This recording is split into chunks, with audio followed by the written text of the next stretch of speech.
Introduction.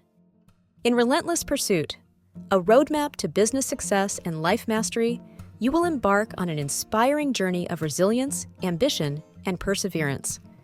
This book chronicles my path from a life-altering move to America in 1991 through the challenges and triumphs of building businesses and the lessons learned along the way. Through personal stories, practical insights, and timeless wisdom, you'll discover a roadmap for overcoming obstacles and achieving success in both business and life. Whether you are an aspiring entrepreneur or someone looking for direction in life's challenges, Relentless Pursuit offers a powerful blend of inspiration and actionable steps to help you forge your own path. With every chapter, you'll be guided through real-life experiences that show how determination and a strong sense of purpose can lead to incredible achievements. Join me on this journey and let the principles of hard work, family, and unwavering belief serve as your guide toward success. Chapter 1. A Journey Begins. It was 1991, and the world as I knew it was crumbling around me. The Gulf War had cast a long shadow over our homeland, and my family, once comfortable in Yemen, was forced to start over. We arrived in America, 12 of us, in search of safety and opportunity. But what we found was a cold December day, a 3-bedroom apartment, and uncertainty waiting at our doorstep. Yet, in those moments, I learned my first lesson. Success is born from survival. Our life in Yemen had been good. My father was a successful businessman, respected by his peers, and deeply rooted in the community. We had a large, loving family, 6 sisters and 3 brothers, and a sense of stability that was hard to come by. But in the blink of an eye, everything changed. The Gulf War erupted, and with it came a sea blockade that cut us off from the world. Resources dwindled, and as tensions mounted, my father knew we had to leave. Coming to America was not a decision we took lightly.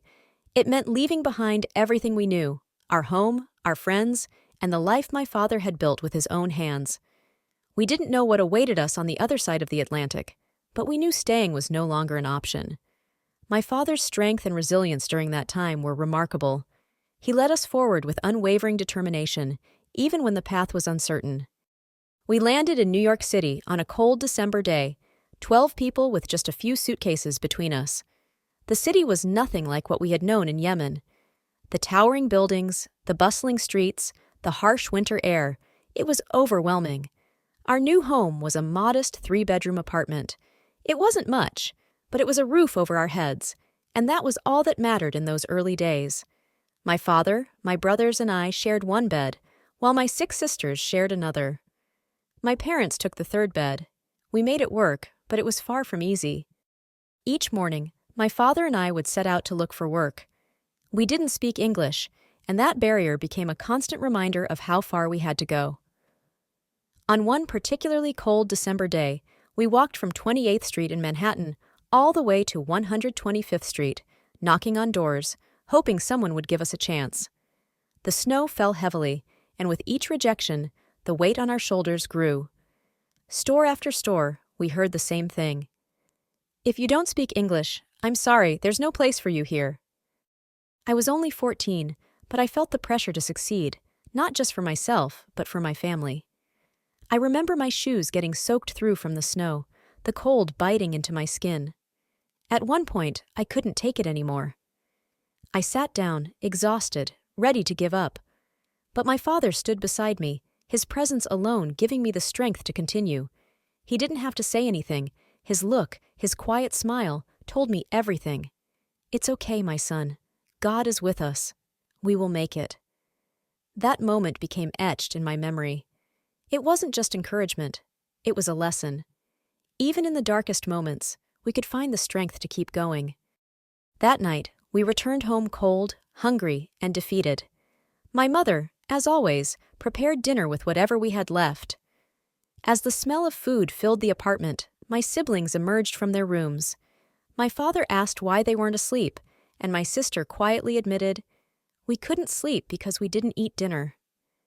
It was one of the most humbling moments of my life. I saw the weight of that statement hit my father, but instead of despair, I saw resolve in his eyes. He was determined to change our situation, and that determination became my own. It was in those early days that I learned my first lesson about success. It doesn't come from comfort or ease. It is born out of hardship, out of moments when you have nothing but your will to keep going. That cold December day was a turning point for me. I realized that if we were going to survive, if we were going to thrive, it was up to us. Chapter 2. The First Steps to Freedom. If you don't ask for what you need, you'll never get it. My father taught me that, and it was those words that changed the course of our future. One simple question to a trusted friend, and suddenly, the idea of owning our first store went from a dream to a reality. After months of searching for work with little success, my father decided it was time to take a leap of faith. He had always been a man of integrity, and even though we were in a new country, his reputation followed him. He reached out to friends and contacts from Yemen, asking for a loan to help us get started. It wasn't easy to ask for help, but my father knew that this was our best chance. With that loan, we purchased our first store. It was a small convenience store in the Bronx, nestled in a neighborhood full of working-class families. The store wasn't much at first, just a few shelves, a cash register, and the hope that we could turn it into something more. But it was ours, and that alone gave us a sense of pride and purpose. Running the store became a family affair. My father and I worked tirelessly, often waking up before the sun to prepare for the day ahead. We stocked the shelves, cleaned the store, and greeted each customer with a smile, even when we were exhausted.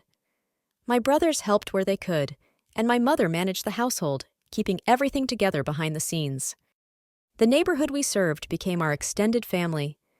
Over time, we got to know the regulars, the people who stopped by every morning for their coffee, the parents picking up snacks for their kids, the elderly couple who came in just to chat. These weren't just customers, they were people who depended on us, and in return, we depended on them. One day, a regular customer, a man in his 60s, came in and told my father, "You know, this isn't just a store. This is a place where people feel welcome. You've built something special here." Those words stuck with us. They reminded us that business isn't just about making money. It's about building relationships, about being a part of something larger than yourself. As the months passed, the store began to thrive. My father's work ethic and charisma drew people in, and soon we had a steady stream of loyal customers. The money we earned allowed us to make small improvements to our living situation. We bought new furniture, added more inventory to the store, and eventually we were able to purchase our first car, a milestone that felt like a sign we were on the right path. But it wasn't just about the store. It was about the lessons we were learning along the way. My father taught me that success doesn't come from sitting still. It comes from taking risks, from being willing to ask for help when you need it, and from working harder than anyone else around you. That store became the foundation of everything that followed in my life.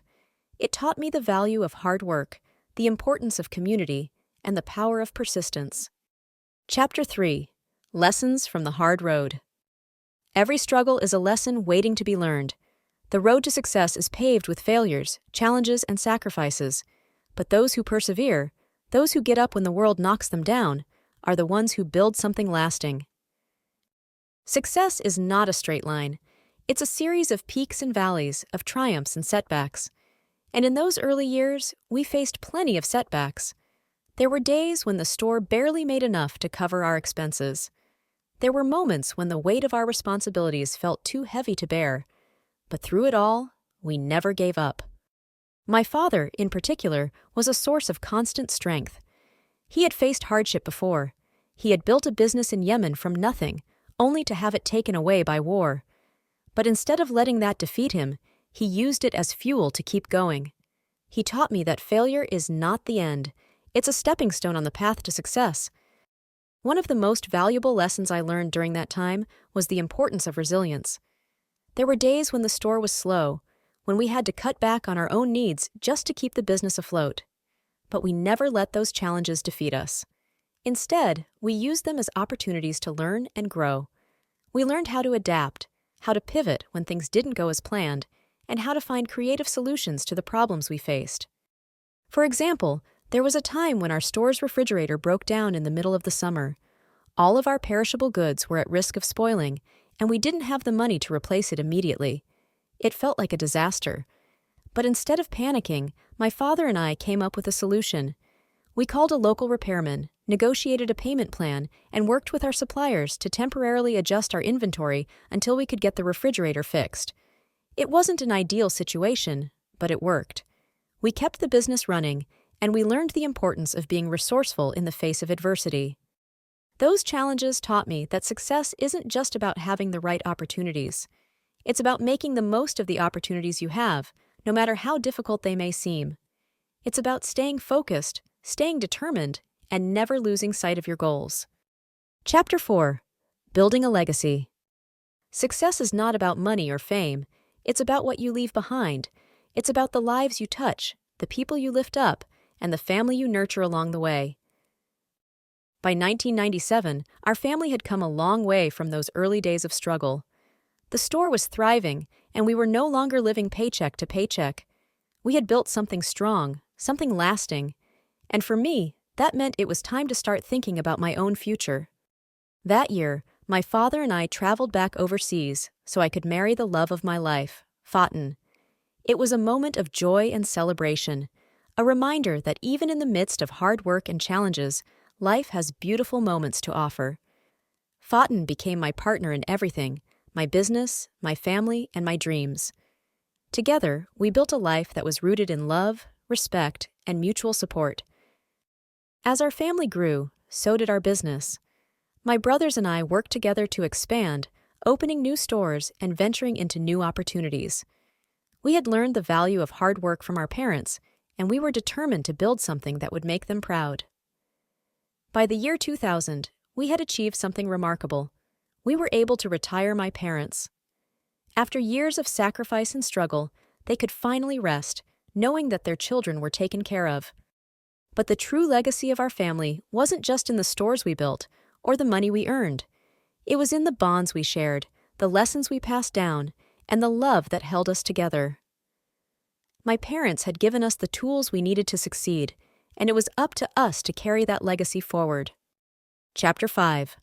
The Roadmap to Success. Success doesn't come from luck or chance. It comes from vision, resilience, and the willingness to do what others won't. It's a roadmap that anyone can follow, but few choose to. It's about staying hungry, staying humble, and never forgetting where you came from. Looking back on everything we achieved, I realized that the path to success is clear, but it requires a few key elements: perseverance, community, and a strong sense of purpose. These are the lessons I hope to pass on to anyone reading this book. 1. Perseverance. There will be obstacles. There will be days when you feel like giving up. But those are the moments that define you. Keep going. The reward is always on the other side of the struggle. 2. Community. You can't do it alone. Surround yourself with people who believe in you, who lift you up when you're down, and who remind you why you started in the first place. Your family, your friends, your colleagues. These are your greatest assets. 3. Purpose. Know why you're doing what you're doing. Success without purpose is hollow. Whether it's providing for your family, building a better future for your community, or creating something that will outlast you, make sure your journey has meaning. Success is not a straight path. It's a winding road filled with detours, obstacles, and unexpected turns. But with the right mindset, the right support, and the right vision, you can navigate that road and build something truly extraordinary. Conclusion. The journey continues. This is not the end, it's just the beginning. Life is a series of chapters, each one building on the last. My story is still being written, and so is yours. Whatever your dream is, know that it's possible. You just have to be willing to work for it. As I look back on my life, I am filled with gratitude for my family, my community, and the opportunities I've been given. But the journey doesn't end here. There's always more to do, more to build, and more lives to touch. To anyone reading this, I hope my story has inspired you. I hope it has shown you that no matter where you come from, no matter what challenges you face, you have the power to shape your own future. The roadmap is here. The only question is, will you follow it?